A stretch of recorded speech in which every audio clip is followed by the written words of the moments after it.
Okay, we are recording the meeting. Alrighty, this is the December meeting of the SEBA Board of Directors, Board of Directors, I guess. And I'd like to recognize that we have Larry Valabi, board member with us, as well as Gershom Torres, another board member. And we are waiting, no, I won't say that. We're also joined by staff, Daniel Ornelas and DMS guru Valerie. Hey. And our consultant, Mr. Nick Driver. Welcome, everybody. We have, hopefully everybody's had an opportunity to look at the agenda. Can I have a motion to approve the agenda? So moved. Is there a second? Second. Okay, Gershom, how do you vote? Yay or nay? Yay. And Larry, do you vote to approve? Yes. And Michael Jones votes to approve as well. So moving right along into public comment, are there anybody from the public that would like to address the board on something that's not on the agenda? Hearing nothing, we will proceed to action items. And we have the consent agenda. And unless somebody would like to pull something off of the consent agenda. Hello. Is it there? Hello, can you hear me? I can hear you, Mary. Still Oh, can't I gotta hear turn you it though. up. Of course, my darn thing is giving me a hard time again. I was running a little behind, so my apologies. No problem. I started the meeting. I took attendance. I will add to the record now that Mary Navas, another board member, for a total of 4 board members, has now joined us. And it's good to see you, or not see you, but have you with us, Mary. Yeah, I think at one point I'm going to try and log off and log on, but I don't know when's a good time. So That's okay. There's nobody, nothing came forward about public comment.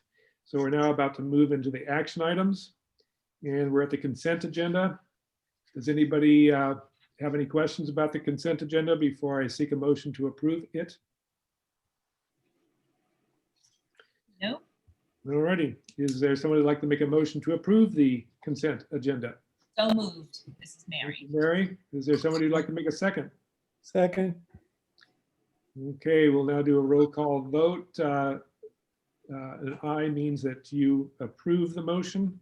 An A means that you disapprove it. Mary, how do you vote? Aye. Gershom? Aye. Thank you. And Larry?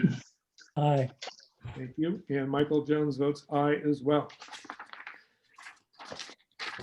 Okay, moving on to B, which is the RFEP criteria. I believe, Josh, you said we were going to have a presentation by a parent. Yeah, we were going to, and Imelda cannot make it tonight, so I'm going to present in her place. Thank you. So this is in regards to the English learner reclassification criteria. During our federal program monitoring, the reviewers noted that we did not have sufficient teacher input in the reclassification process. So we went back to our reclassification criteria and added a consideration that takes into account a teacher's perspective on the student's mastery of the English language. That includes formative and summative assessments of listening, speaking, reading, and writing, CAS scores, and formative assessment growth. And so by incorporating more teacher input into this reclassification procedure, we will then be meeting the state requirement for reclassification of our students. So I am hoping that the board will adopt this revised reclassification criteria, and this will, in the long run, serve our students even better. to have just one more eye on making sure our students are reclassified under appropriate criteria. Excellent.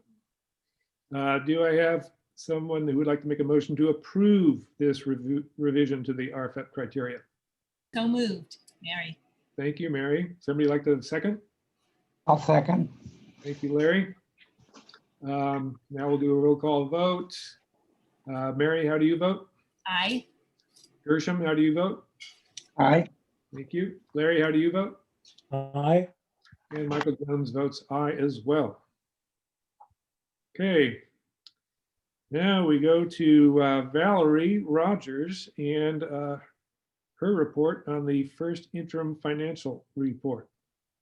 Great. Thank you, everyone. Happy to go over this budget with you guys tonight. Everything looks really good. We're excited to present this.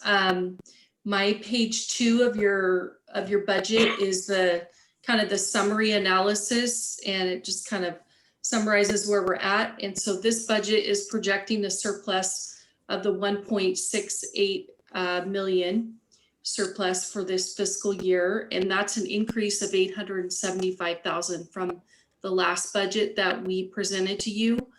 And so just taking a step back, primarily that's coming from 2 sources. We are going ahead and we are booking the PPP loan forgiveness. We're recognizing that revenue in this particular interim budget. And so that accounts for $805,000 in your increase. The other percentage is from the federal food program.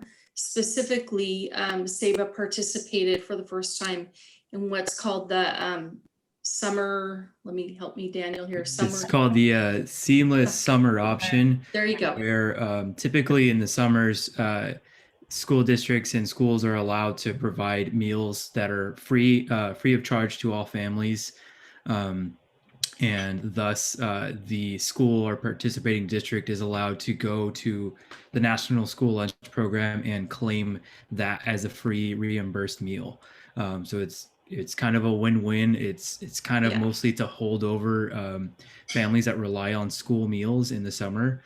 In this case, with distance learning going on, the federal government approved for it initially to run through December 31st, but they've continued it on through the rest of the school year.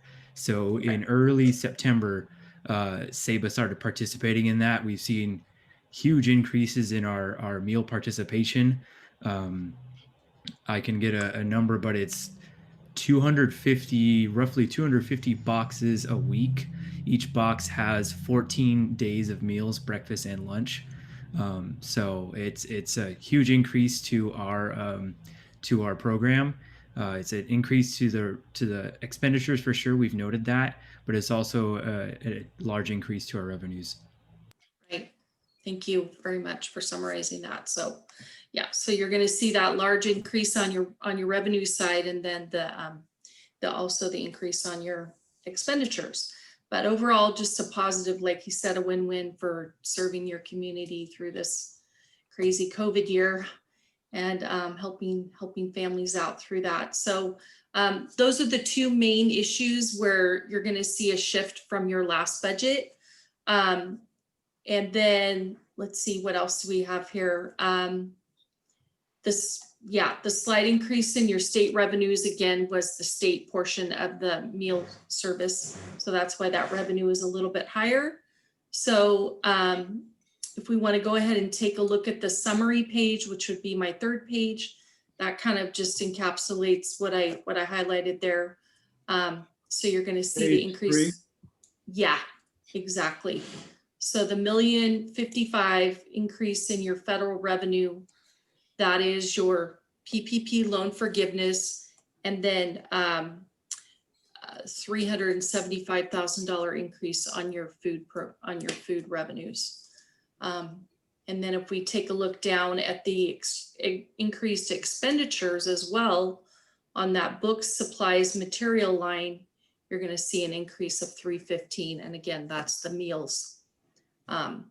So they kind of net out to a wash, but it's a positive for your for your families and your community.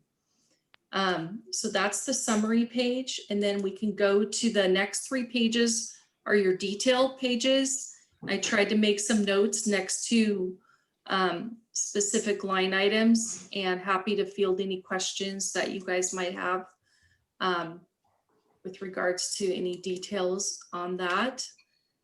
And then if we want to just kind of roll through everything, and I'm happy to take questions at the end. Page 8 is your, these are your enrollment ADA and assumptions for this year and the next year and the next 2 years after. So this year is that hold harmless funding on your ADA, and it's going to remain the same as your P2 from last year due to the coronavirus. And then we stayed really conservative. We went back to your 499 ADA number that we've used that number pretty much year over year, right around that 497, 499 number for budgeting. So we felt like that was a good approach for your multi-year. Then page 9 shows your multi-year. Again, we're conservative here.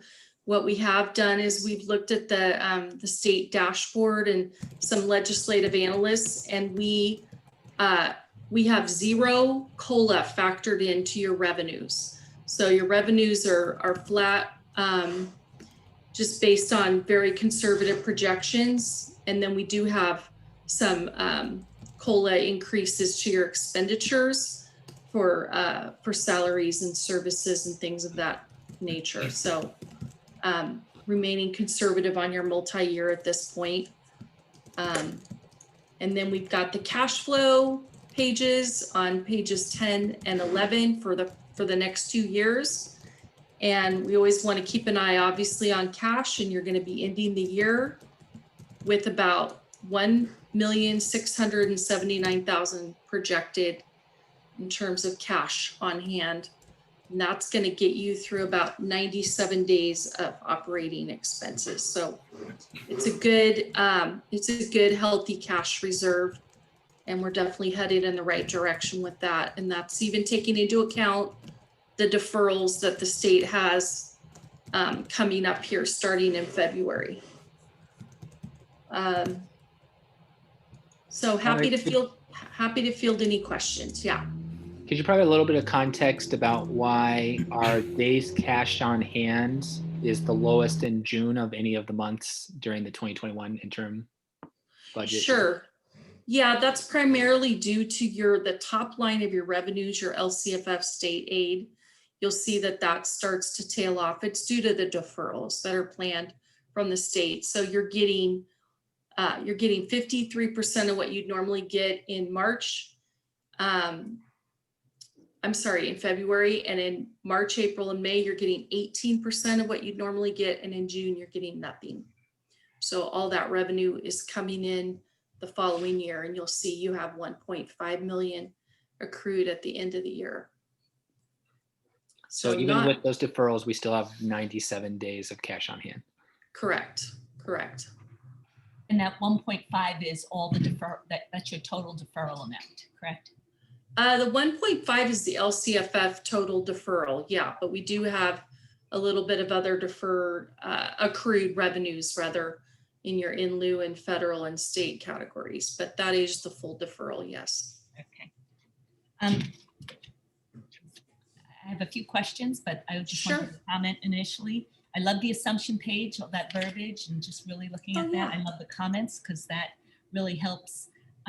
When I first looked at it, I didn't have too many questions, which was great. Oh, good. Yeah, I usually do bounce around on that.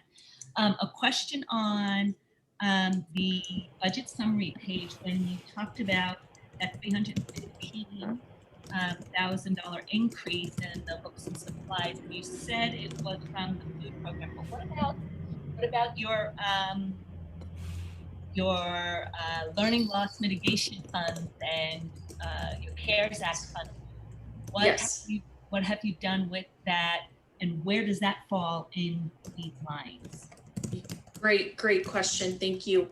If we go back to page 6 of mine, At the top, that shows you all of your 4,000 account code expenses. And so you are correct. We did add, we did a few things in your 4,000s. We added $40,000 to the core curriculum line. And that was due to the federal program monitoring review and a recommendation for some new curriculum that we had kind of been postponing or maybe not implementing as quickly as we should have or wanted to. So we went ahead and added that in. We did reduce the meals and events. Then we did add 37,000 for additional devices for learning loss. So good call. And then we increased our school expenditures on food by $256,000. Okay. So it's just a combination of all of it. It nets out. One, I was also supposed to report on your learning loss mitigation, and one good wrinkle, if you will, is that we got an email on Friday afternoon from the CDE, and they said, hey, on the learning loss mitigation funds, the coronavirus bucket of money, which for SABA was $539,000 that needed to be spent by December 30th. Right. We as a team had been really closely monitoring that to make sure we fully expended that amount. On Friday, they said, oh, you can go ahead and take $500 for every enrolled student, and that doesn't need to be accounted for. Really? So I was like, oh, wow. Okay. So yeah, it basically the wording, I'll find the exact, it was great news. So because we were managing that down to, we had $3,000 left that we needed to make sure we had expended of your 539,000, and then getting that bit of news over the weekend was kind of a sigh of relief. So that just came out from the CDE. Okay. So what was my other question? Where is it? So the hold harmless for 2021, it's my understanding that that is going to be expanded to the 21-22 year. Is that what you're hearing? I have not heard that definitively. I have not heard that. I know that it's being discussed, but there's a lot of charter schools that have received more students. And they would definitely like to be able to get paid on their full, on their full enrollment, So I don't know where that's going, to be perfectly honest. I'd love to, if you have some information on that, that'd be great. Something somewhere, I think it was school services. So okay, but I just went over our budget with our superintendent, because I'm doing my calculations on being held harmless this year and next year. So for next year as well. Okay. Yeah. So I better double check on that. But I was just wondering. Okay. Yeah, I'll check in on school services. Thanks. Okay. Valerie, could you briefly explain the concept of hold harmless, what that means? Yeah. So the hold harmless ADA was basically, again, due to coronavirus. There's so many one-offs here. All of your funding is so closely tied to your average daily attendance. And the decision was made that for the 2021 year, that the schools would be held harmless, and that there would be a look back, and we would take a look at your P2 ADA, which that ended due to the coronavirus, the end of February. Yeah, so the last day of February is like kind of the line in the sand where they drew, and for SABA that ended up being 503.53 students. So that was your funding for 1920, and then they just went ahead and duplicated that same funding for the 2021 year. Yeah. Okay, So, sorry. Yeah. I didn't need to cut you off. So, and just one last question. So you added in the PPE loan forgiveness. So is that a given at this point? Yes? I feel incredibly strong about that. Absolutely. We just talked to your banker today. We have all the documentation ready to upload. And it's just a little logistic thing of getting the portal, the login refreshed, and we're gonna get that uploaded. I want to get it done right away. And then we're seeing loan forgiveness come through within a couple of months from the SBA. And yeah, feel very strongly about that. Yep, Thank you. sure.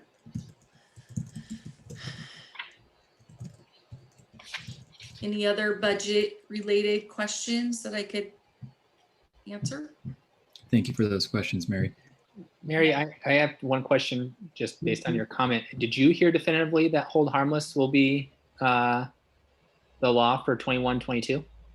It wasn't definitively, but I know school Okay. services has put that out there. And now I have to question whether I understood it as I currently have budgeted for. Seems likely I'm to def- do that, but I'm interested in hearing more about that. And then I think I heard somewhere also that given the, I don't know if windfall is the right word for the governor's budget back from August. Right. We might not be seeing deferrals, but I mean, it's still probably better that we plan as if the deferrals are happening until we hear definitively that they are not happening. And I think on the deferral front, they were saying the one-time windfall could mitigate the deferrals, but they have to act as quickly as possible because the first deferral is in February. So, Yeah. And it's law, right? It And it's law. Yeah, Right. yeah, exactly. The legislation has to act quickly in January. so We're planning for all of our schools to go ahead and absorb those deferrals for this year, but we are looking for where we had heard 21-22 could be even worse. We're looking for no deferrals. And even though we've factored in no COLA increase on revenue, we are expecting potentially a small COLA increase yeah, on revenue. 1.14 is what I hear. So, okay. Yeah. Okay. Okay. I will think the dig- same timing issues are relevant for hold harmless. The fact that the governor's budget come out for another month, and that's the Right. first budget. It means that there could easily be a change between the first proposed budget in January and the revise in May in terms of hold harmless. That would be fairly easy for them to do if circumstances, get better or at least become more clarified. And obviously, in terms of the pandemic, we will very likely see a lot of change between January and May. So Yeah. I don't expect hold harmless to be clarified until, well, May. remember when the budget was clarified this year? It Yeah. was June. It wasn't even at the May revise. It was came Yeah. again in June. So that's what I'm looking at. And they also have Thanks, Nick. this initial preliminary information about a one-time supplemental pay, but that's still a big if and the one-time dollars. So Oh, okay, yeah. Yeah.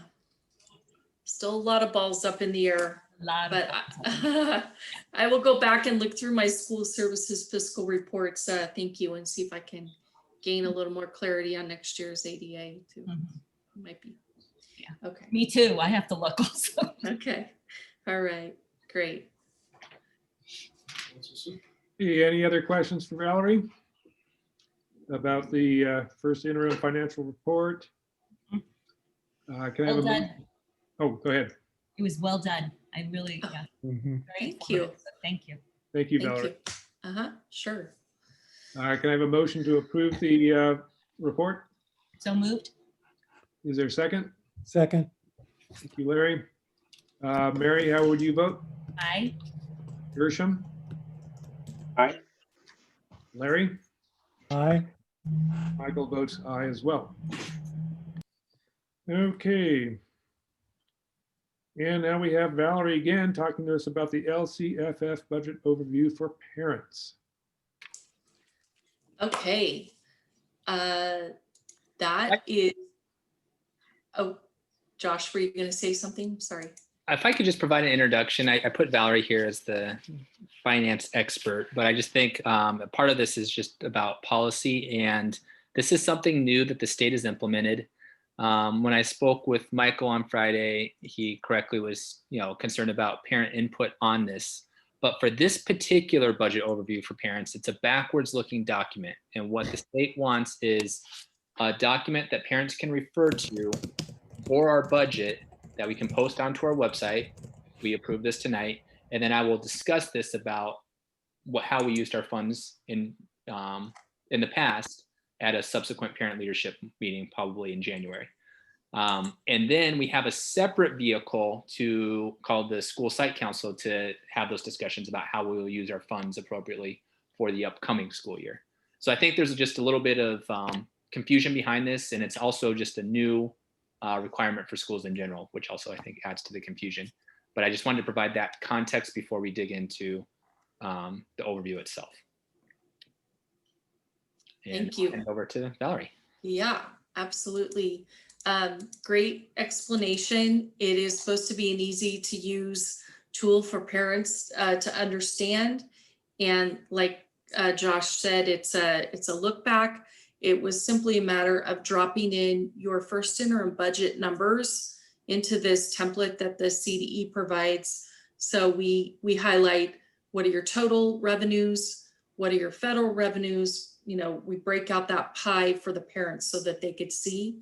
We call out the CARES funding, the federal CARES funding, and then we give them the information, what's your total budgeted expenditures, and how much of those expenditures were in the learning continuity plan, which is your plan that you guys approved earlier in September.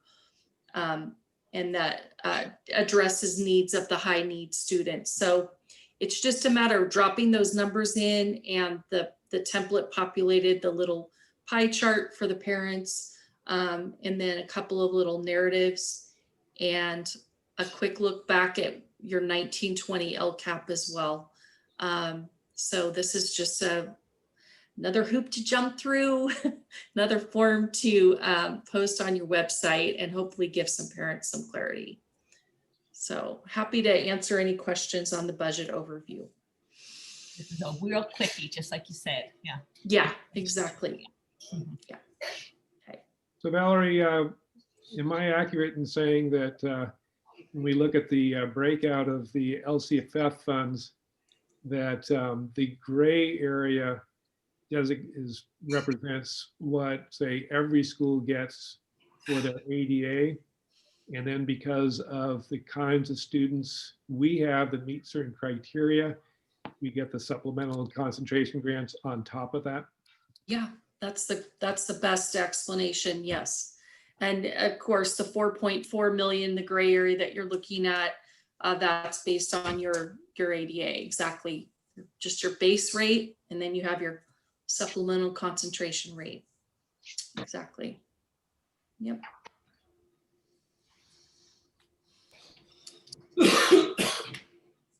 I move approval. I like it. Beat me to I it. like it. I like it.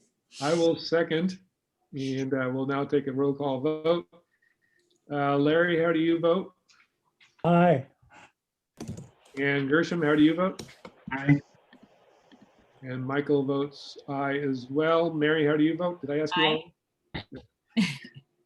Okay, it passed. Okay, great. Okay, we have one more item that is involving Valerie. So Valerie, you are the star this evening so far. And this is involving the 1920 audit. And so, Yes. yes. Yes, great. So hopefully you guys had a chance to maybe glance through your audit. One great thing is, I've heard when you're looking at a school audit, you start at the back, make sure there's no findings. That's right. That's what I did. Yeah, you start at the back and you're like, woo, good. Actually, page 32 of 32 of your audit addresses there was a small finding last year, And that has been addressed and the status is now considered implemented. So that's great. And those of you that were on the board might remember, it was just dealing with some unduplicated tracking. And I think really at the end of the day, it was understanding that, SABA's going to take responsibility and make sure that the district is correctly reporting those numbers. And they definitely implemented their plan of action on that from last year. There were no findings for this year. So that's fantastic news. And then the other piece that you're going to want to look at is your overall revenues and expenditures. And page 6, I believe, of your audit kind of lays out the year. And it has your CPS, which is SABA Public Schools, and then your SABA Public Foundation, and then your consolidated financials there. So this was the year that we recognized the settlement revenue, as you guys all recall. So we had the 9.6 million in revenue with your expenditures at 7.3. So you had a change in your net assets of 2.3 million. So this is a definite positive year here. So a good increase in your overall net assets. And that was due in large part to the settlement coming through. So really, those are the main things that you kind of want to look at, is where you're at on your, positive net change and that were there any findings. They do address in the body of the audit, the PPP loan that's still in a loan status, which will have that reflected as being forgiven for next fiscal year. Nothing else of note really stands out to me. It's just a good, clean audit, and I think we're all pretty proud of it. So happy to answer any questions that you guys might have on any of the items there on the audit. Any questions for Valerie on the audit? I move approval. Great. I'm getting ahead of you, Michael. Yeah, you're doing great. I appreciate that. And I just want to recognize that Olivia has joined us. Yes, I apologize. And Olivia, we're on E in the action items, talking about the audit, and we're about to launch into a vote. So Okay, you should probably recuse yourself at this point. yes. Since you weren't here for the full discussion. So we have a motion, I'll second. So how do people vote in terms of approving or not approving the audit? Starting off with Mary. Aye. Gershom. Aye. Larry. Aye. And Michael Jones votes aye as well. Thank you very much, Valerie. Welcome. Thank you, Valerie. Okay. Guys have a good evening. Thank you. You too. Okay. You too. Have a good night. Bye. Bye. Okie dokie. Moving on to F, the annual board organization meeting. Turn it over to you, Josh. Yes. So this is a 2-part agenda item. And the first one is confirmation of our officer roles within the SABA board of directors.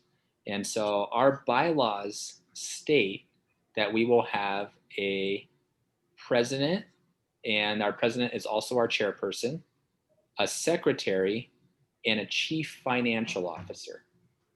Our president slash chairperson is Michael Jones. Our chief financial officer is Mary Navas, and Olivia Madrigal is our secretary. I think we need to do this annually, is my understanding from talking with Nick Driver. So I wanted to put this on just to assure everybody that we are set to go with these positions or these roles for the upcoming calendar year beginning in 2021. So does anyone have an objection to staying in their current roles as officers in the board of directors?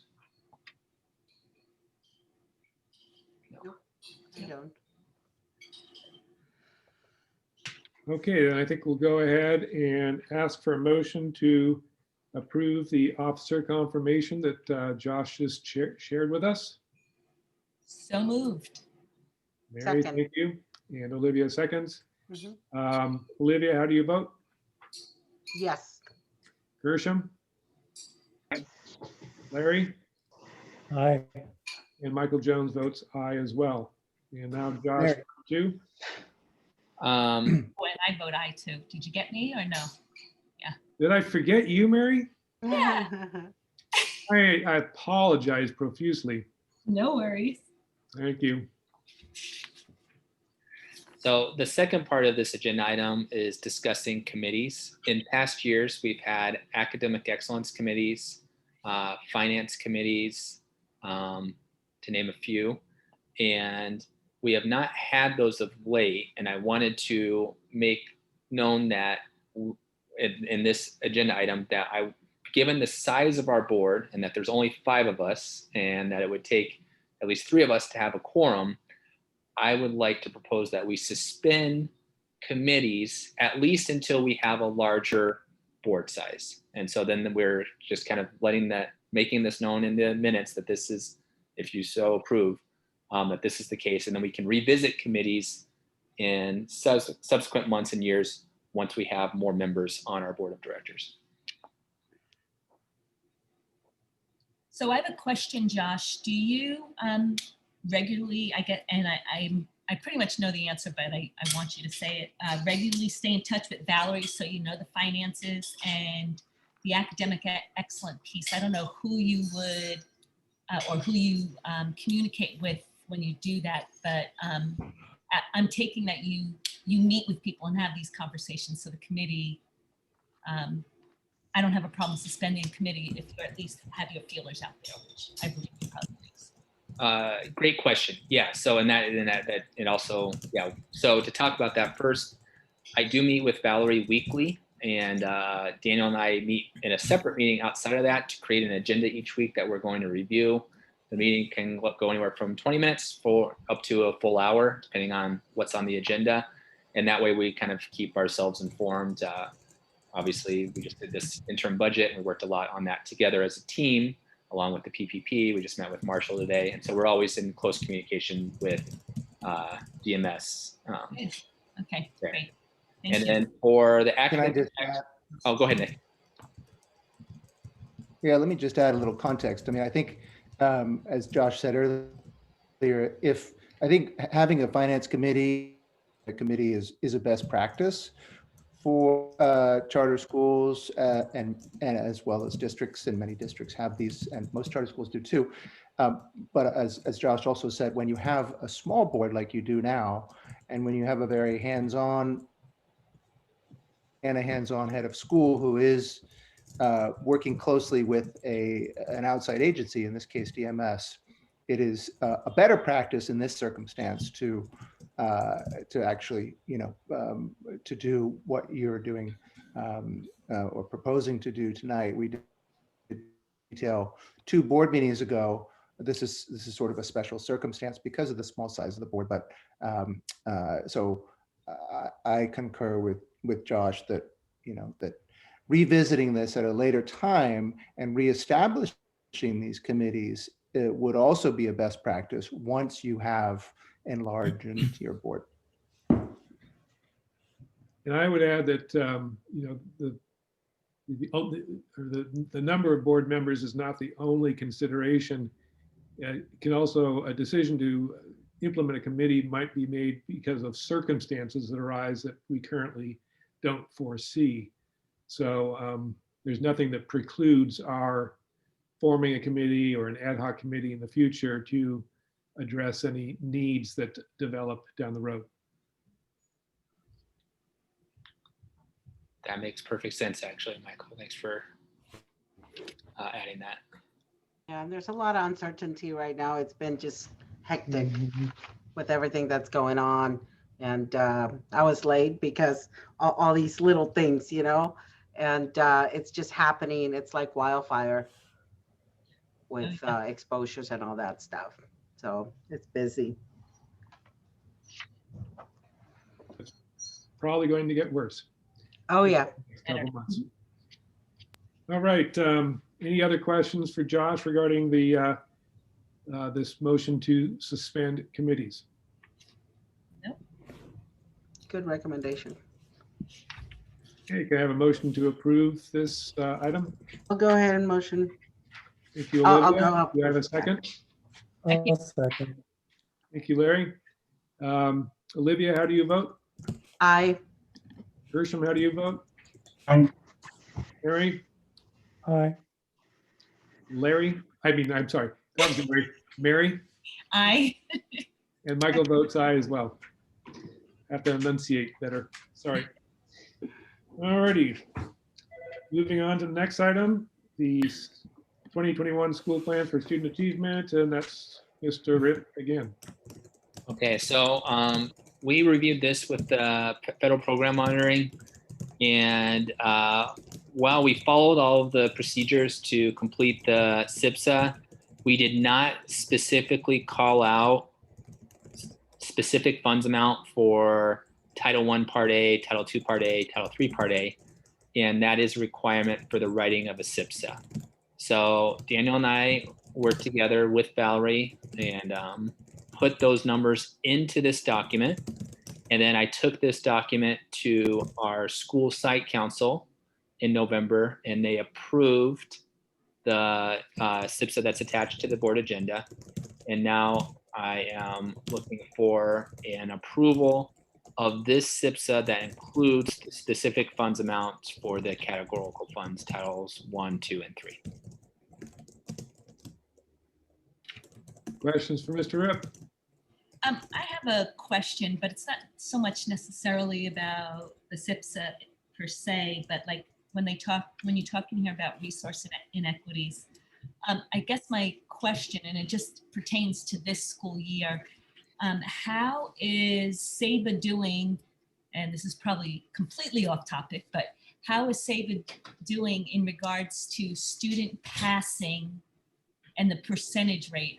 Because I'm hearing again from different high schools specifically that like 30–40% of their students are failing.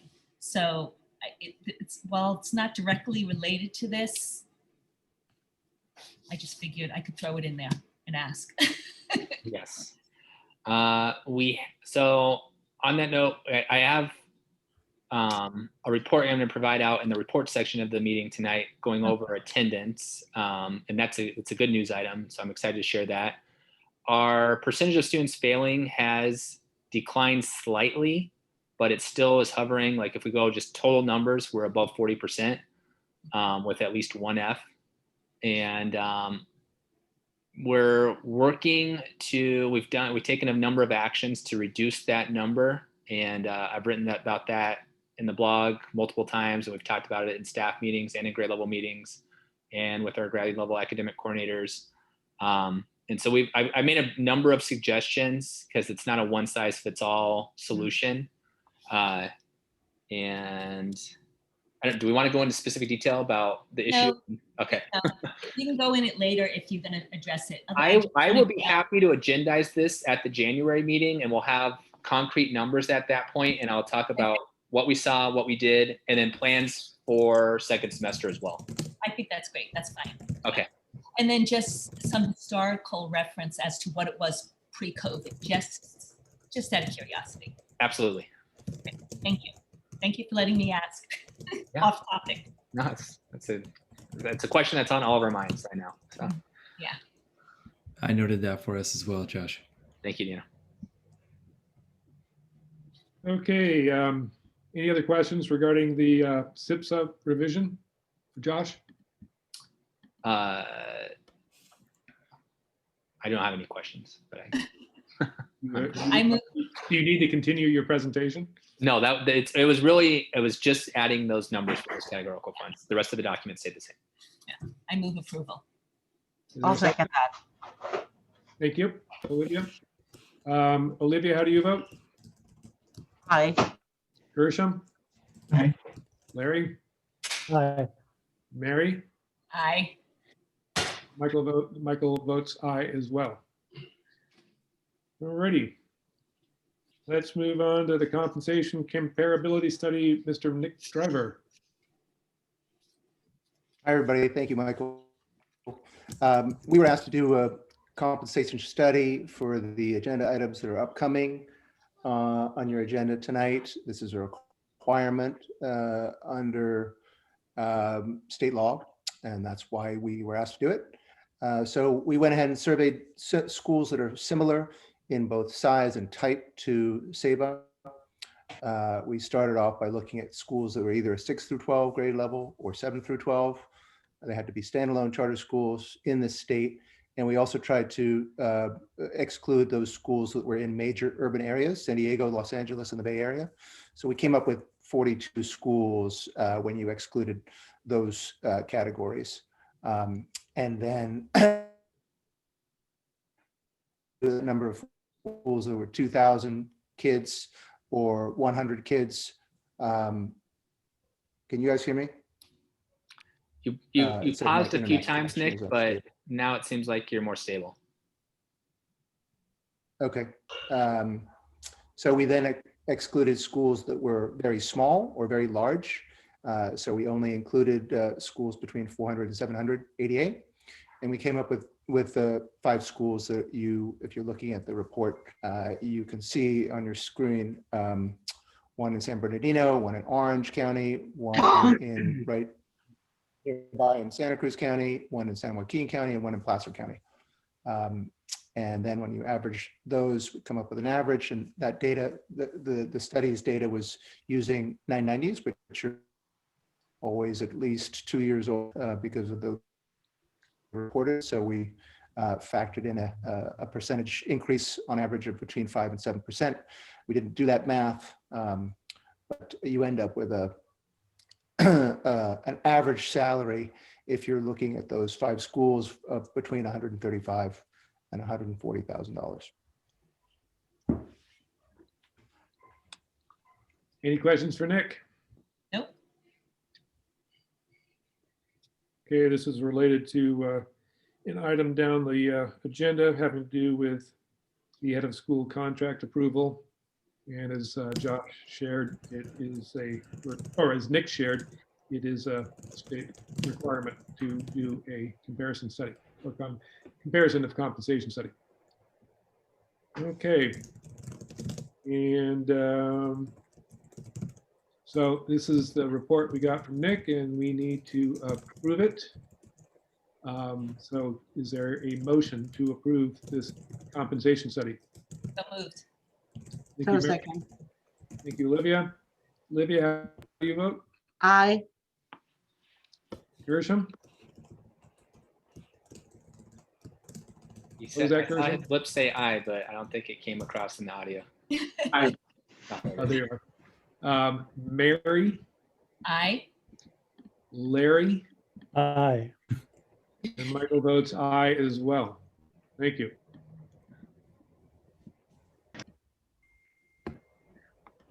Okay, that takes care of our action items, and we're going to move into closed session. Can I have a motion to close the open session and move to the closed session? May I pause? I think you missed requesting public comment on closed session. Oh, you are right, Dan. Thank you very much. I'm sorry. Yes, so we're moving on to the closed session part of the agenda. And this is the time where we're looking for public comment.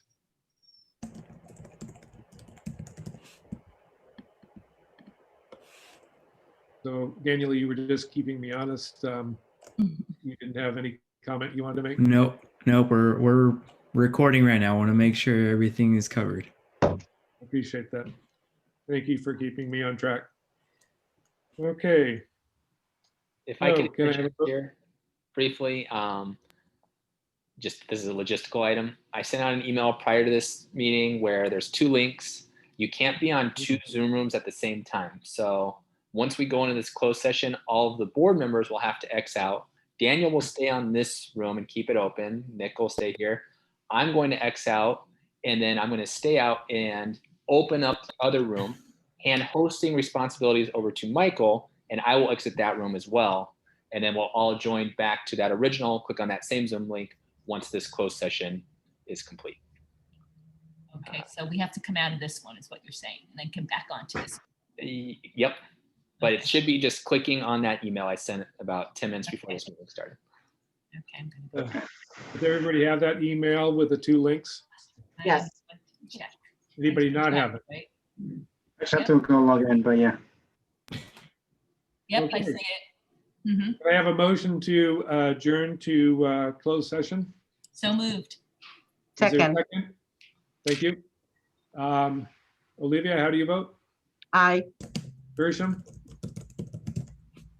Mary? Aye. Larry? Aye. And Michael votes aye as well. Okay, we will see you all later, and we're going now to the closed session link. Thank you. We are recording. Okay, coming out of closed session. When we adjourn the closed session, let's reconvene the open session. Can I have a motion to reconvene the open session? So moved. Second? Olivia, how do you vote? Aye. Larry, how do you vote? Aye. Larry, how do you vote? Aye. And Mary voted aye as well. Gershom, how do you vote? Aye. And Michael votes aye as well. So we're back into open session. And reporting from the closed session, I will say that we held a discussion regarding a personnel matter. And it was a wonderful discussion, and now we're ready to read out the head of school salary into the record. If I could pause, could you get me the motion and second so I can put it in the notes? The motion second to reconvene. Yes. I believe, I'm sorry, who made the motion to reconvene? Mary. Mary did? And I And second Olivia that. did second? Olivia seconded too. Perfect. I got everything else. Thank you. Thank you. Okay, so the next item, I reported out saying that we discussed a personnel issue. And now we're going to move on to the report out of head of school salary. And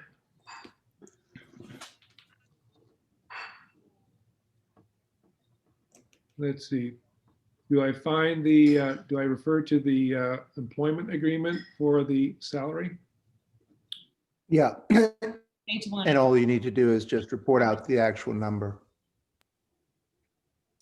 that you're proposing for the contract approval. Yeah, just the salary number. And that's on page 1. Oh, there it is. Okay. So reporting out the head of school salary, that number is $135,450 per year. And does that require a vote to approve? No, nope, just to report out. Okay. And I've reported out the head of school salary, and we will move on to the head of school contract approval. What we are doing tonight is removing the term interim from the title of the head of school, Mr. Josh Ripp. And we're presenting this salary, or we're presenting this contract, which is a fixed term employment agreement over the next, for the rest of this school year and the following school year. And is there any discussion or any questions?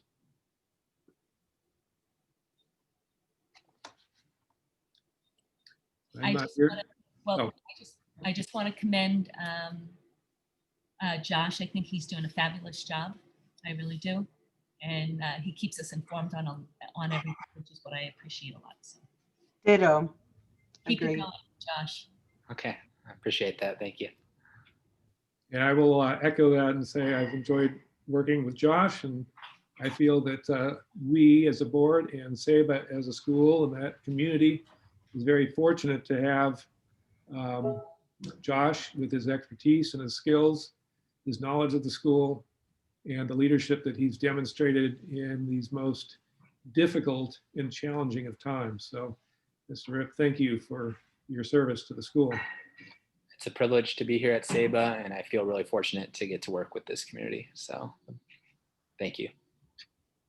Can I have a motion to approve the head of school contract? So moved. I'll second that. That was Mary, then Olivia. Olivia, how do you vote? Aye. Larry, how do you vote? Aye. Mary, how do you vote? Aye. Gershom, how do you vote? Aye. And Michael Jones votes aye as well. Unanimous vote. Congratulations, Mr. Rip. Congratulations.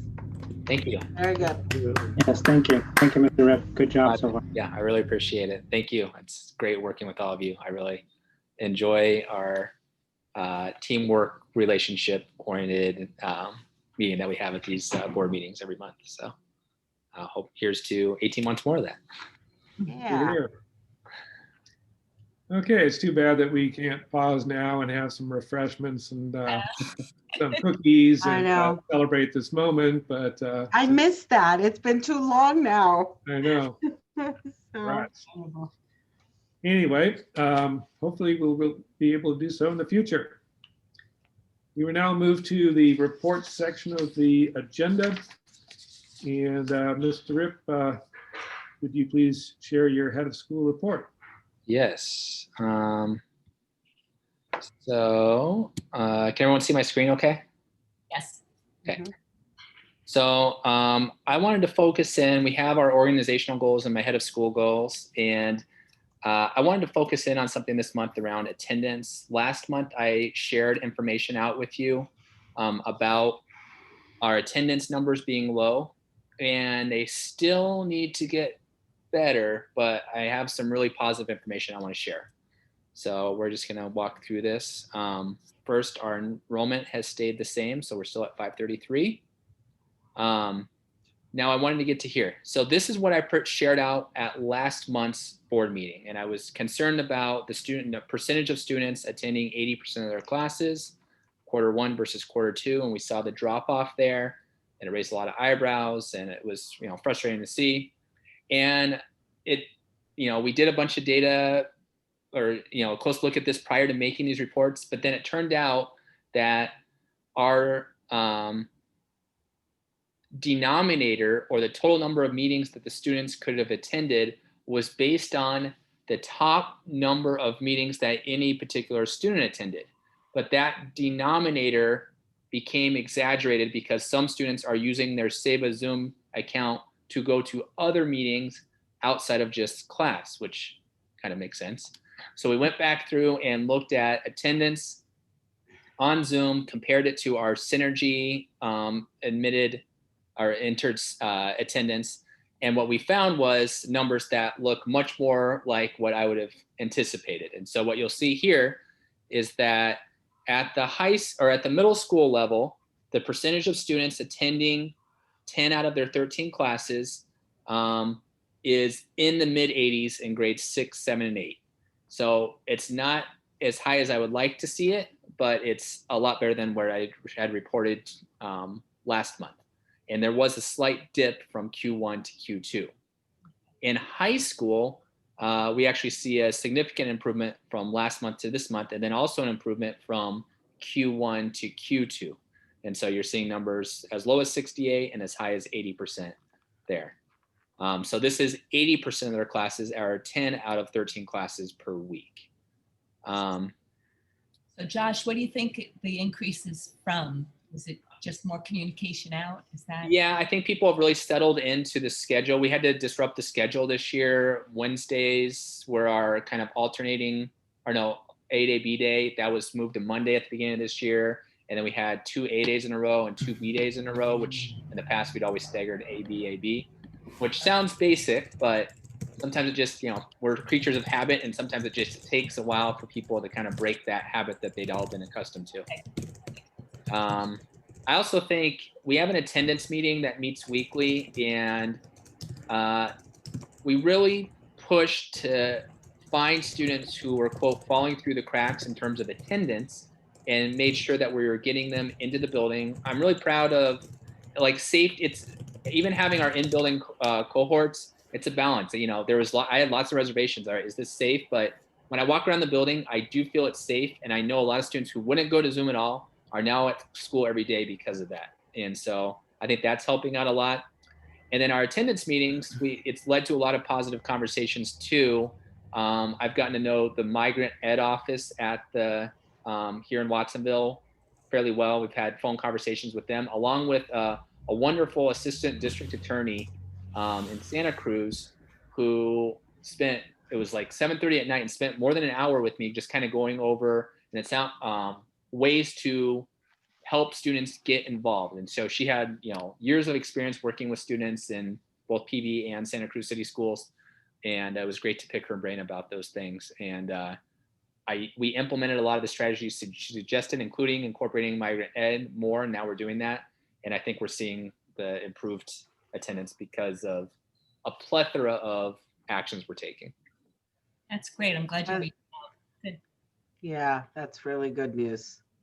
So Josh, looking at this graph, do you have any insight as to why grade 6, 7, and 8 went down Q1 to Q2 and 9 through 12, even though they're at lower percentages, made significant gains?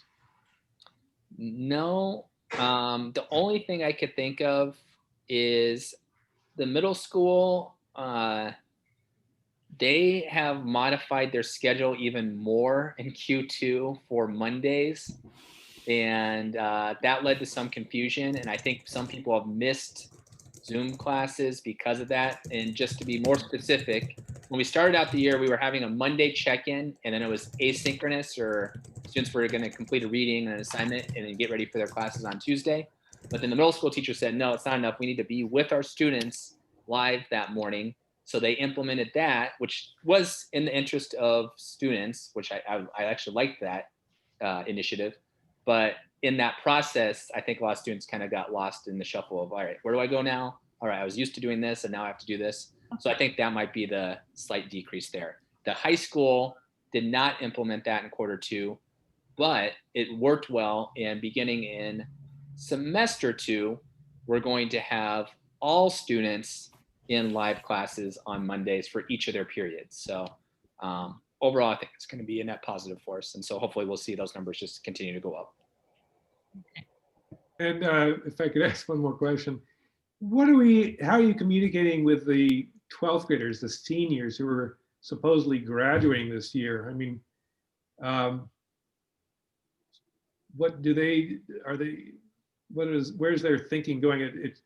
There's a nice increase there, but are 30% of our seniors not concerned about graduating? That's a great question. I would be hesitant to describe their mental states as not concerned. I don't know the specifics, but I would say we are communicating by phone and email and even home visits on occasion to students. And a lot of times when I'm talking to students in those phone conversations, it's like, well, I know how to do the assignment, so why would I go to Zoom? But then I say, well, okay, but your grade is not showing that you totally get that assignment. So I bet you would benefit even more if you went to Zoom. So it's conversations like that a lot of times that I find myself having with the seniors, and just trying to, push them in as the positive way as possible, while still kind of keeping that expectation, that bar really high here, and hoping that they will meet that. Other questions? So I made one more. So this was the percentages that I had shown in the November meeting. And then I wanted to update this for the corrected version. So percentage of students attending Zoom half of the time we see, and this is great, 100% of our 6th and 8th graders are 98% in grade 7. And then we're in the 90s for half the time for nearly all of the high school grade levels. It's a significant improvement. So, there's not one thing that's making that happen. I think it's weekly attendance meetings, it's phone calls home, it's home visits, it's the in-building sessions. And then I think the biggest thing, and I think we can still do a lot more, and the word gets thrown around a lot, but I think that there's so much value to it, and it's relationships. And a lot of times people are looking like, what's the strategy? And strategies are super helpful, but even more important is like, oh yeah, I've bonded with that student. We kind of get each other. We have something that we've connected over. And once that's there, then you can really start to do a lot more. And I've seen a lot of teachers working diligently to build that, which it's a new challenge in distance learning, but they've been able to do that successfully in many cases.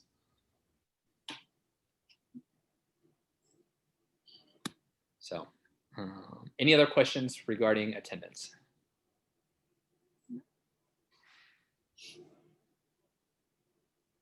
All right, I'm going to stop sharing here. And that is my report out. 1 second.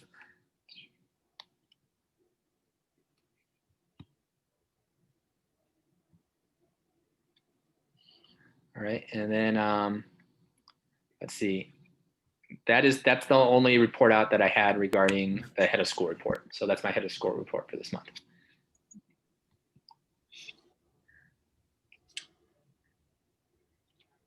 Okay.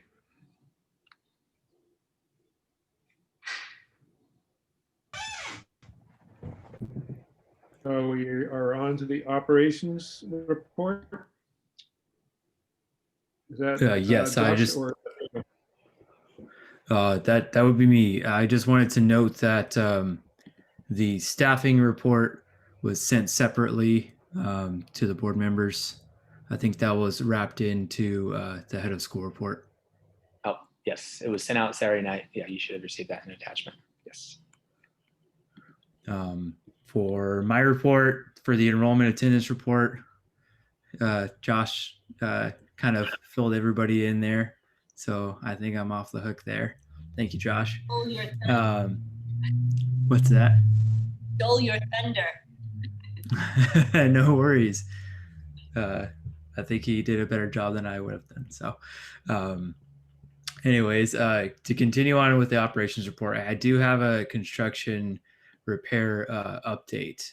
Daniel, do you want me to share? I've got your slide deck open, since whatever's easier for you. If you want to do that, I can take notes. Is that easier? That works. I mean, you can present, but I'm just saying, then you can keep your note page open on the screen. No, I like it. Okay. 1 second.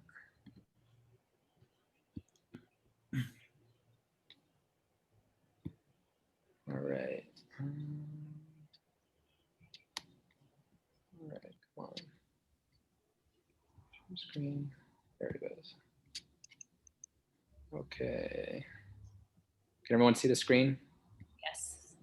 Great. So just to provide a little bit of context before Daniel jumps into this, we've had a lot of construction going on around Saba, and I really wanted to be clear on what we've done so far, what we expected to have done so far, and then some pending items that we still need to take care of. So that's the context for why we're going through this in such detail. It's all you, Daniel. All right. So the next slide that we have is kind of going to give us like a bird's eye view of Saba. I'm going to use this throughout the presentation to kind of highlight where some of these construction items are occurring in our building. So if you see I guess the top right area, the green areas are our turf. You can see our patio and our main entrance there to the right. Next slide, please. So the first section that we're going to cover is the meat of our construction repair needs. In order to fix the classrooms for water intrusion issues, first thing I'm going to update is where we're at with the construction on getting to the point of fixing the water intrusion issue in our classrooms. So I guess to detail a little bit of the process, or at least updating some of the things that are changed in the classrooms. If you're a student or teacher entering the classrooms, you'll kind of see it looks a little bit different on the inside. For the most part, everything is mostly the same, except we have some new carpet when we had to essentially protect against water damage in the past couple of years. Our method was to take out the drywall on the inside of the classrooms, cut out the carpet around 3 to 4 feet back, and then we built those plywood temporary enclosures to kind of isolate the air in the classroom from that area where previously we had water intrusion. So since we've been able to finish the infill wall panels, we were able to reinstall the carpet tiles. So right there on that picture on the left, you'll see a little bit of a mismatch in the color. It's not necessarily a mismatch, it's that the current carpet that was there is a little bit more worn. So it's new carpet tile, but we have all that space back for our classrooms. I think it's about 50 or more square feet that we're getting back in all of our classrooms, which is great.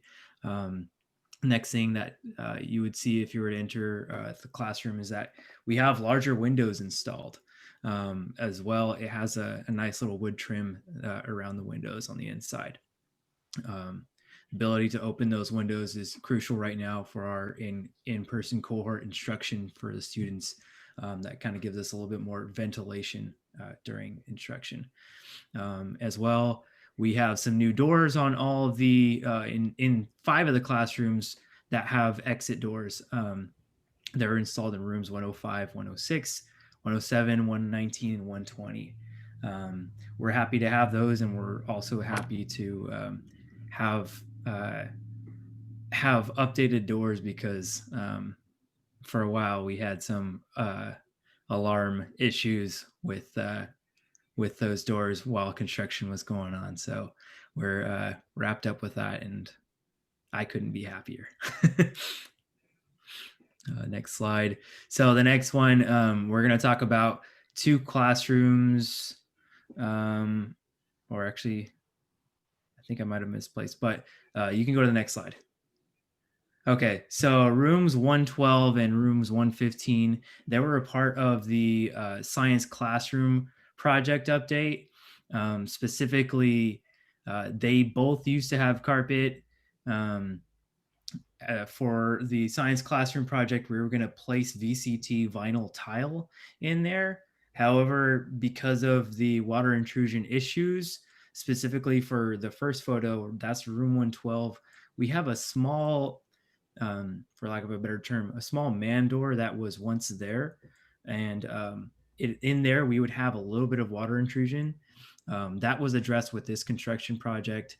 So since that was fixed as well, the infill panel in room 115 pictured on the right, since those were both addressed, we still had all the vinyl tile from the science classroom project. So we were able to have the flooring subcontractors put those down in those rooms to kind of make them whole again, as well as the baseboard. On the exterior of the building, there are some updates as well. I guess I'll go over the before and after.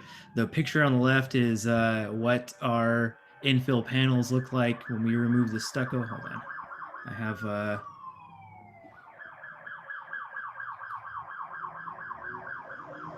officer driving outside. So on the left is a picture of when they removed the stucco on the infill panels for the classrooms. They also removed the windows. They had that plywood there to kind of cover until they were able to take everything out.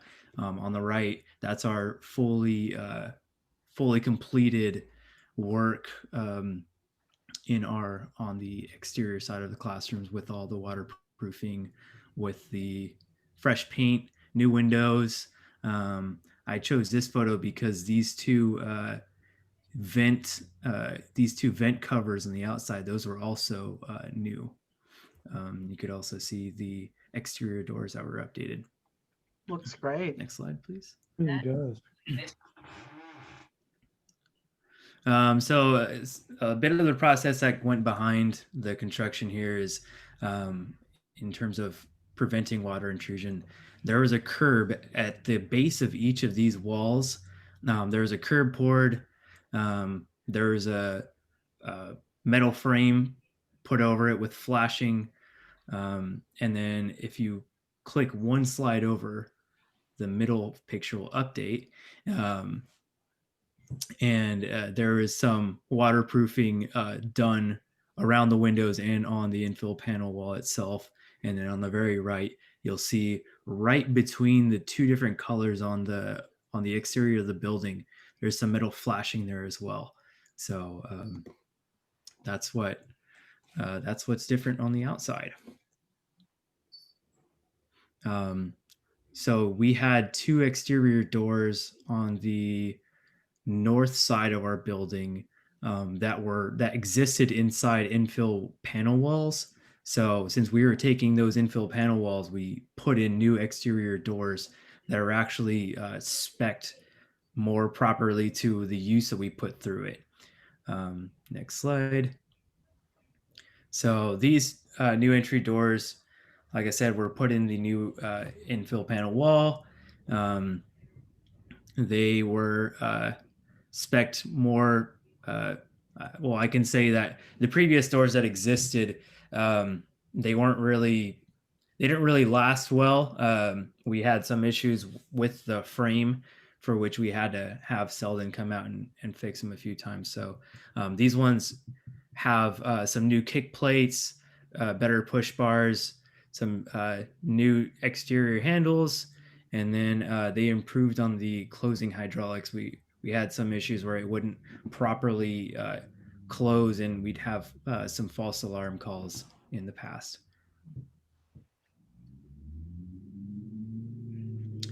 We had some site work done right there where you see the small white lines inside the red box.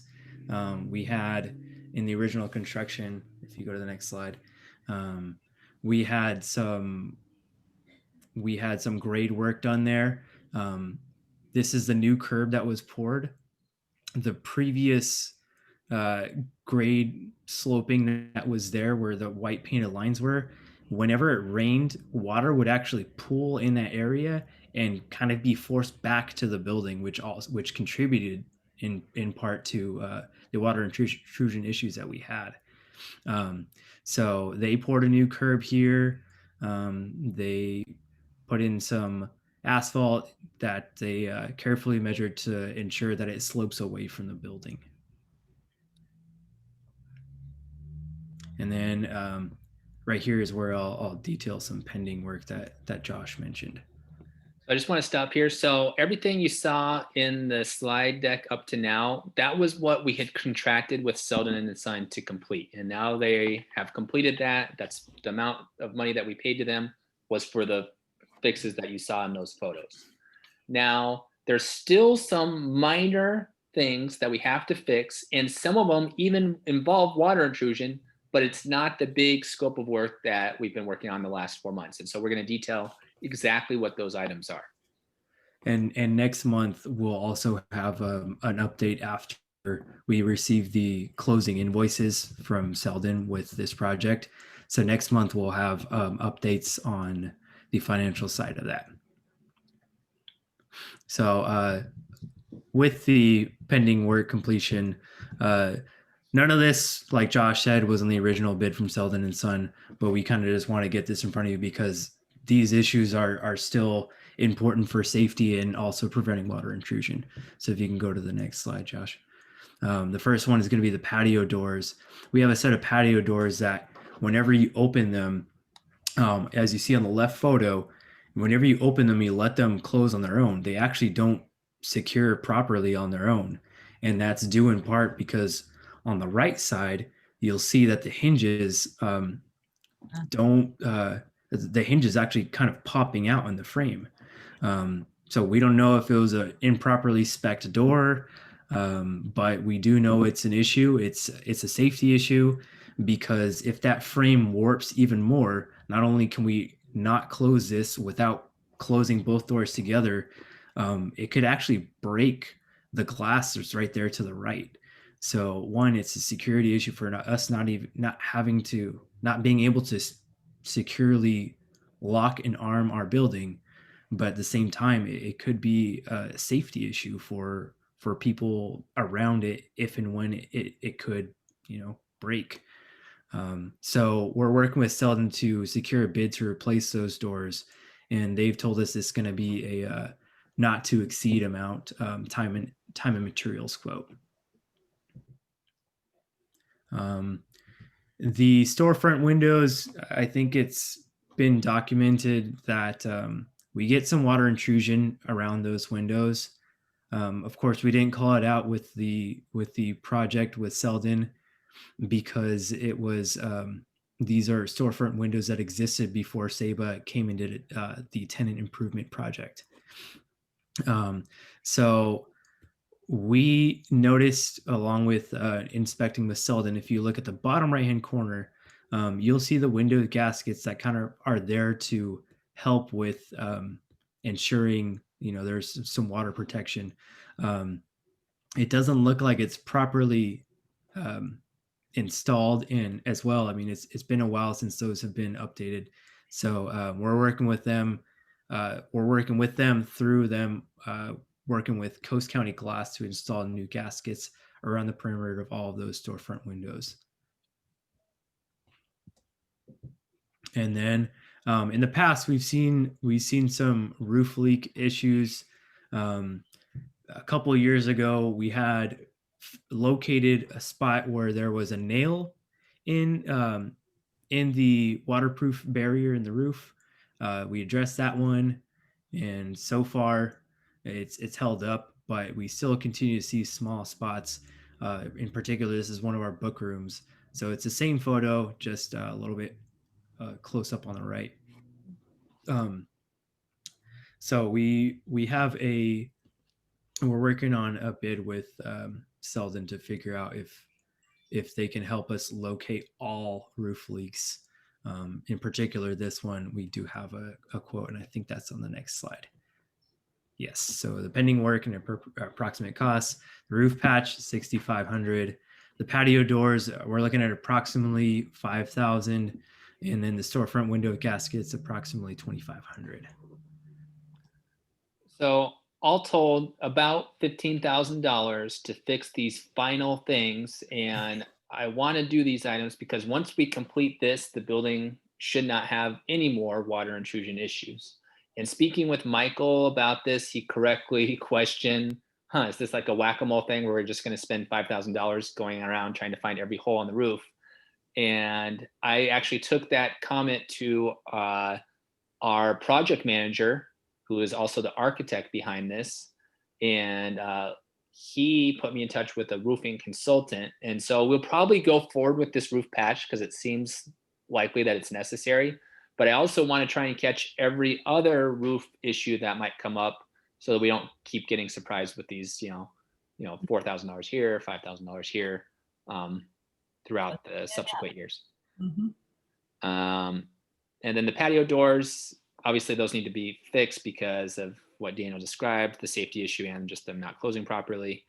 And then the gaskets, we've learned lots of construction terms here. So gaskets are the window seals, and those have never been replaced in the building. The building was constructed originally as a DHL delivery facility in 1998, I think.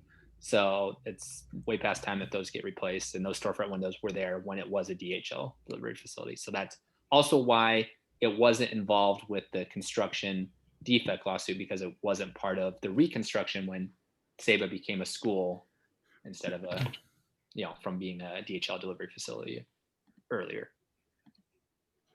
So Daniel, great job. Thanks for putting that together. Hey, thank you for being my slide changer. Josh, where's the, is the 15,000 something that we need to approve at some point? Yes, I'm still waiting on bids, and I think they're going to come in separately. And since they'll come in separately, it should be under 10,000. So I don't think we'll need a board vote on that. But I just want to keep you abreast as to what we're doing. Nick, you're on here.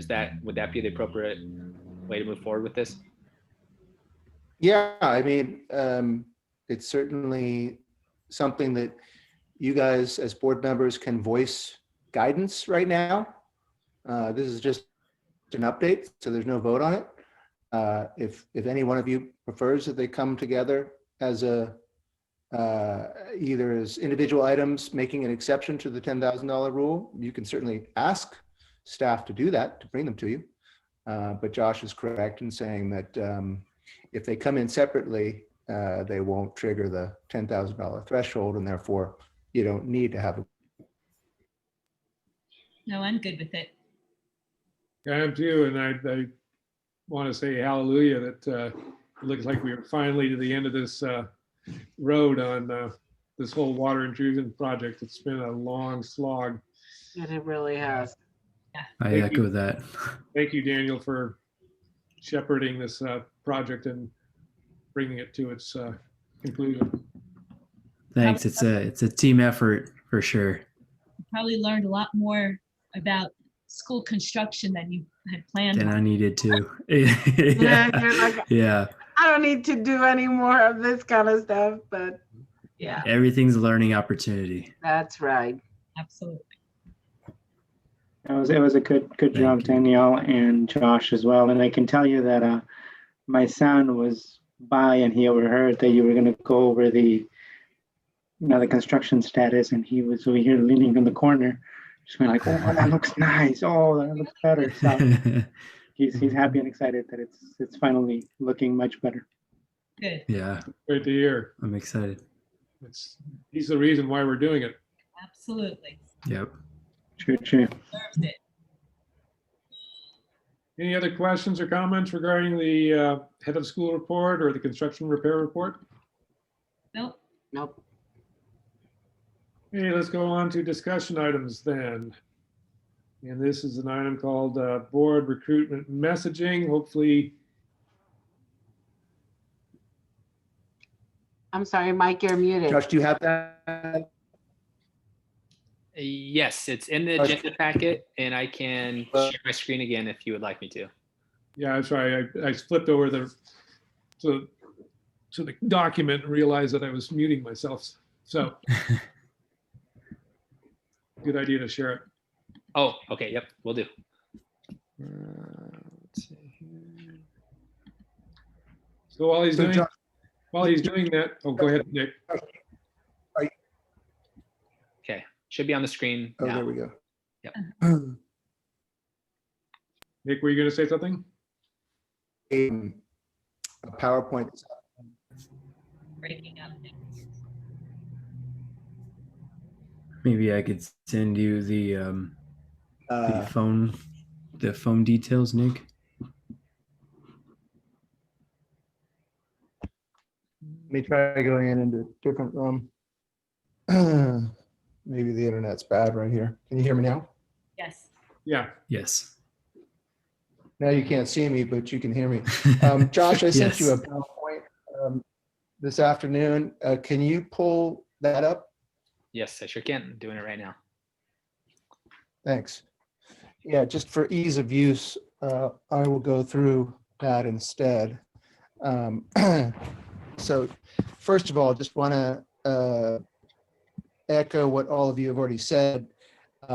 You've got now a long-term contract for your great head of school. You've got a great facility that is now in much better shape than it was.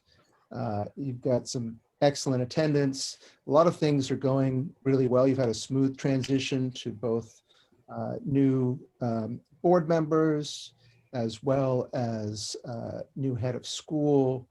So this is a perfect time to be expanding the board because you've got a great set of stories to tell about Saba College Prep. So if you could go to the next slide, Josh. I'm going to repeat a couple of things we talked about the 2 board meetings ago. I'm not going to read all these bullet points because we already went through them, but this is just as a reminder. This is the task in front of all of us now, which is continuing to develop an effective board. I will say that I think you guys are doing a great job as board members, and you do have an effective board. And we've all already agreed that to be even better, it would be nice to be a little bit larger. And I don't want to put a number on it specifically, but your bylaws say you should have between 5 and 15 board members. So it's somewhere in that range. You're at the low end now, and so the next goal is to look for other effective board members and prospect for them and identify them and then bring them in. If you could go to the next slide. We've done already a gap analysis. We did that 2 meetings ago. You guys looked at a spreadsheet, just as a reminder, to identify your own skills and networks, as well as ones that you would like to have. So you all have that Excel spreadsheet, and you've already identified those gaps. You've already identified all the desired skills that you want. And so now it's time to go recruit. If you could go to the next slide. So just to reiterate what we're asking to do now is for each of us to consider posting or emailing and really telling the story for friends or work acquaintances or colleagues, whoever you think it may be, identifying people that you think would be a good fit for Saba, even if they don't know anything about Saba, even if they don't know specifically about charter schools, but you think they're strong potential so community leaders or community members. And what you want to do when you're looking for people is tell them what it's like to be you. Tell them what it's like to be a board member of Saba. Make it personal. And then the last bullet point, defining what success looks like, is a lot of the things that we've done tonight. Setting a foundation for long-term success for students who are K-6 through 12 students who are not necessarily coming from a family who have parents or grandparents who have gone to college, but who have the potential to go to college. That's the work. So that's one simple way of looking what success is. Yeah, if you could go on to the next slide. So what we're going to be talking about just briefly is communication sequencing. The first step will be outreaching to potentials, first identifying them, of course, then outreaching to them. And then the process would be if you've already had a conversation, or if you've got a name of somebody that you think would be a good profile, but you don't want to have the conversation with them, you can make an introduction to either Josh or Michael to have that conversation. The typical process, although it's not codified in your bylaws, is that you have a prospect board member interview with Josh and with Michael and any other board members that you want to have there. And then the final part of the process is more sort of rubber stamping that, and that is really bringing them forward at a board meeting like this one for a vote. By the time it gets to that last step, you've already made your decision based upon those either one-on-one interviews or 2-on-1 or 3-on-1 interviews in that second step. and then you do, of course, have to vote as a body for those candidates to come onto the board as a board member. So briefly, if you could go on to the next slide, I've put sorry, before I go into the actual message itself, some tactics that you can use if you haven't done this before is first just go through your Rolodex or your Facebook account or your LinkedIn account, whatever it is that you have, and it doesn't have to be close friends. It doesn't have to be colleagues. It could be friends of friends, but people who you can see in the Watsonville and greater Watsonville community might be a good fit, and you might have a line into through somebody else or through your own network. It could be job colleagues or former job colleagues, as I said, but it can also be friends of friends. And then refer to the board matrix to give you ideas about their skill sets. It doesn't have to be that they immediately line up with one of the priority items that you've identified, but that doesn't hurt. And at that point, that may be a good conversation to have with either Josh or Michael about if you've already identified somebody, not sure about their skill sets in the match. That's a good conversation to have with either Josh or Michael. So the messaging itself is, it always feels a little funky to be outreaching, cold calling somebody, if you will. If you could go on to the next slide, Josh. But it's not actually that hard, and it makes it so much easier doing it now that you're midway through this school year, having had all the accomplishments you've just you've already accomplished this year, like including this board meeting. So the messaging, which was also shared earlier in a sort of a draft email, it just reads the following. This is not language that you have to use. This is just language that I drafted that could be a starting point for an email or a conversation that you have by phone or by Zoom, to basically, see if somebody might be interested. And the easiest way to start is to tell them what you're doing and why you're excited about doing it. The rest of the message is on the next and last slide. And it goes into a little bit, Josh, if you could go to that last slide. This next sentence is why you found it exciting, rewarding, or whatever it is you choose to highlight. This is just a sample template email or letter. And of course, you want to talk about what it is that SEBA is. It doesn't have to be this paragraph, but it could be something like this. So feel free to embellish, elaborate, put your own personal stamp on your email or your phone conversation. But that's basically the task. That's the end of the formal presentation. If you want to go back to the actual letter itself, it doesn't really say much more than what I put here on the slides, but I wanted to give you, one way to hopefully make it a little easier by giving you a template, but also just say that it can, there's many different ways of recruiting board members. The most important thing is that you guys now know, even the newest of you board members now know what the value add that SEBA gives to its students, its learners, its staff, and hopefully, and I'm sure also to you. And that you're sharing something that they would be privileged to be a part of, which hopefully makes the outreach that much easier. In terms of the goal here, so back to the goal, you guys are looking to add between 2 and I would say 4 or 5 new board members to make it anywhere from a 7 to a 10 member board. There's no reason you couldn't, if you get really a lot of great prospects, there's no reason you couldn't go a little higher. You've got a ceiling of 15.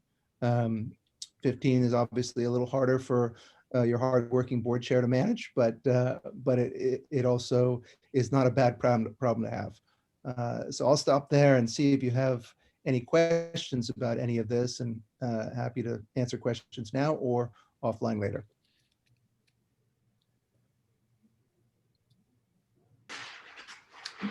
One question that comes to my mind is, Nick, do you have any pointers on how to use perhaps other parts of our school community to come up with nominations or prospects for the board? I'm thinking about going out to the school staff, that live in the community.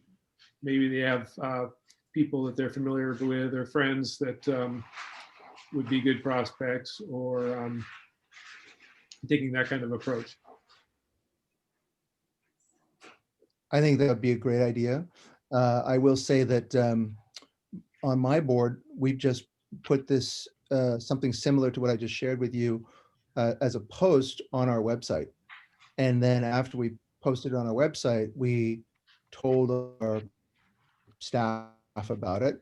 We told the equivalent of our school site council about it, so that it wasn't just a board process. It shouldn't be just a board process. I think it has to be, it's appropriate for it to be board led, and that you guys are the ones who have the responsibility, if you will, of making sure that the process is successful, but absolutely involving other key stakeholders of the school, like the school site council, like staff, is a great idea. And putting something on your website doesn't show weakness. In my estimation, it shows strength. Like, this is something you're proud of. You obviously will be selective.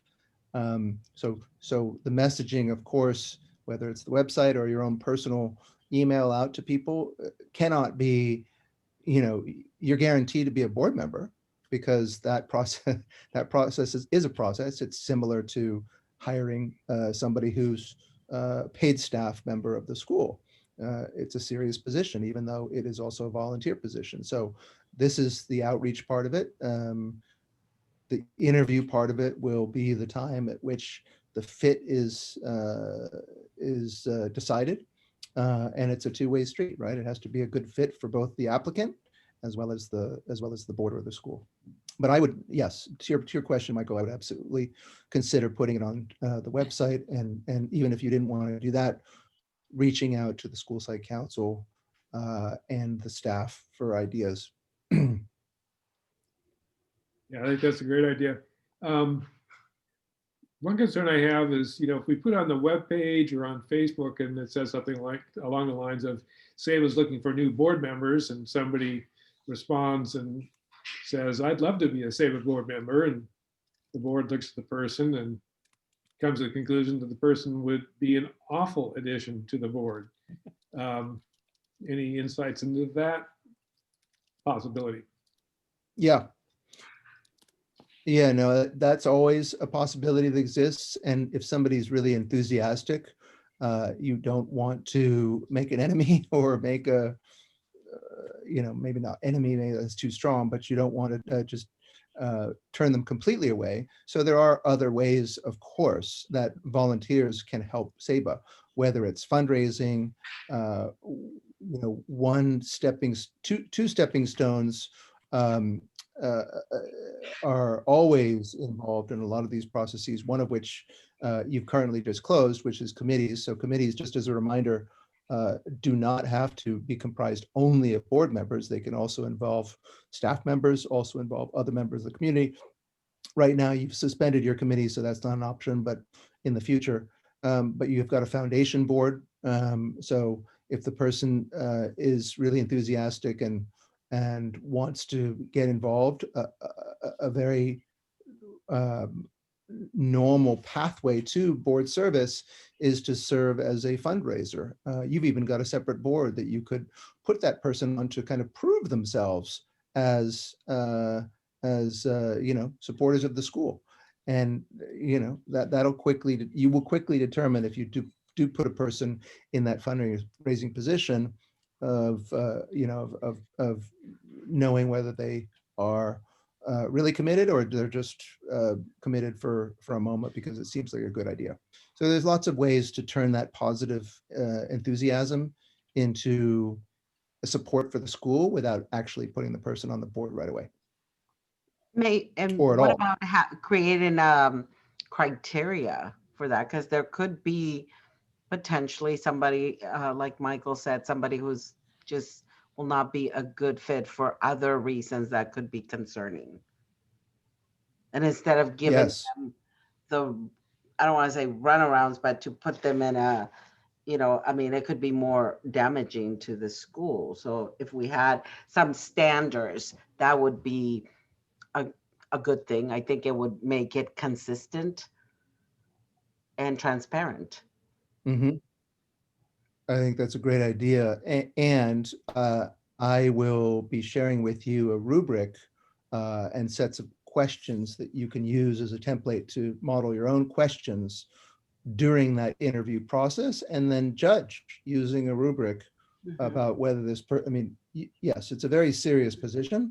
You want to make sure that you've got the right fit, and therefore you should be asking questions just like you ask in a job interview for somebody who's a paid staff person at the school or any job.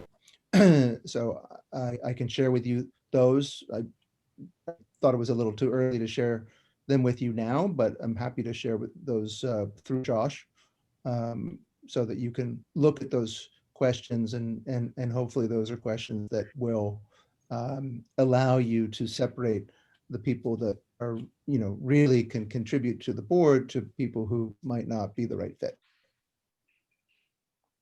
Okay, sounds good. It is 7:31 and we're supposed to end at 7:30. So I want to honor our time, but are there any other comments or questions regarding the board recruitment? I'll say that,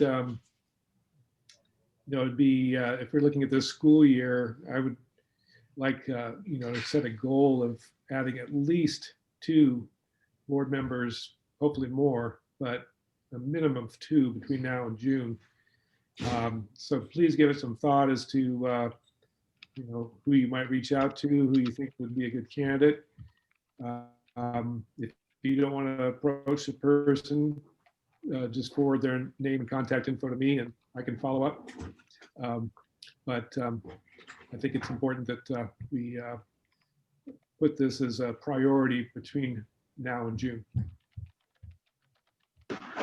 I do have another question, or more like a reminder. It's my understanding from previous things you've mentioned, Nick, that whoever would be the applicants, they kind of need to live within the Tri-County. Am I right on that? Yes, that's a great question, Gershon. Right now, it doesn't matter, but since you're not looking for someone just for the COVID era, you're looking for somebody long-term, we have to assume that the old rules will be put back in place. And the old rules include having a quorum, not everybody, but a quorum of people that are based in the county where the school is. So in your case, Santa Cruz. So you could theoretically have a board member in Iowa or Florida, whatever, and that board member never come to California or Santa Cruz County. But it does constrain you a little bit because that means everybody else on the board has to be sure to be there in person or at least in the county of Santa Cruz.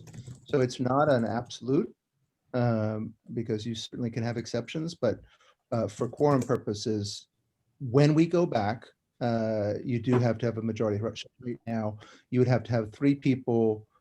If we weren't in COVID, you have three people in the county, not necessarily at the school, but in the county, on the phone or on Zoom. And right now everything's suspended, but that is a constraint. So it's a good question. Okay, thank I you. wouldn't completely rule out somebody who is a perfect fit in every other way, except for the fact that they live out of state or out of the Tri-County area, because of what I just said. But if you have too many of those applicants, then you do have a sort of a board management problem when we go back. Okay, sounds great. Thank you, Nick. Mhm.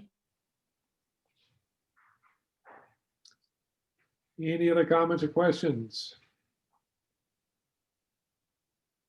Okay, so you all have your marching orders. I want some board members. Okay. All right. So Thanks, everybody. thank you, Nick. Thanks, Nick. Let's go to closing items. Anybody have items for the next board meeting? We have written down, I'll present on grade reports in the January meeting. So we've got that noted. Okay, let's add an item about board recruitment and see if anybody's had success in identifying prospects. Might be good to have it as a standing item until, as a constant reminder. Oh. On the agenda. That's a good idea. Mhm.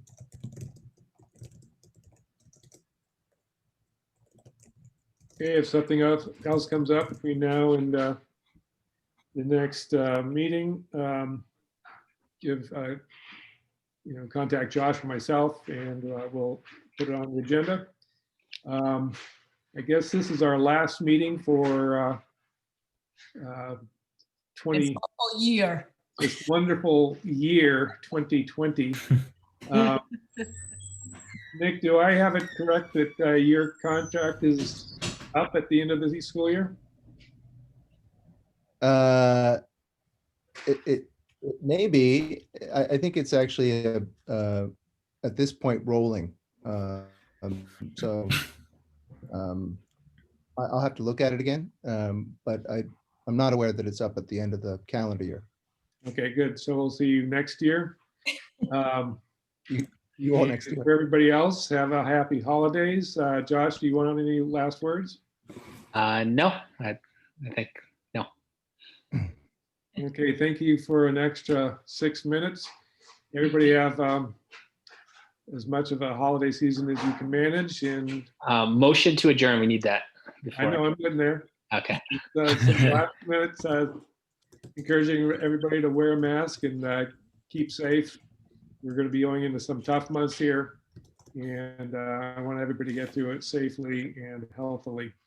And looking forward to, well, I'll leave that up. Anyway, so can I have a motion to adjourn, please? So moved. Second, Second. thank you. Happy holidays, everyone. Thank you. You too, Peace. Olivia. Thank you. Olivia, how do you vote? Bye. Mary, how do you vote? Bye. Larry, how do you vote? Aye. Gershom, how do you vote? Aye. And Michael votes aye as well. Thank you, everybody. Have a nice evening. Thank you. Thanks, everybody. Bye, Take care. everybody. Stay safe. Happy holidays.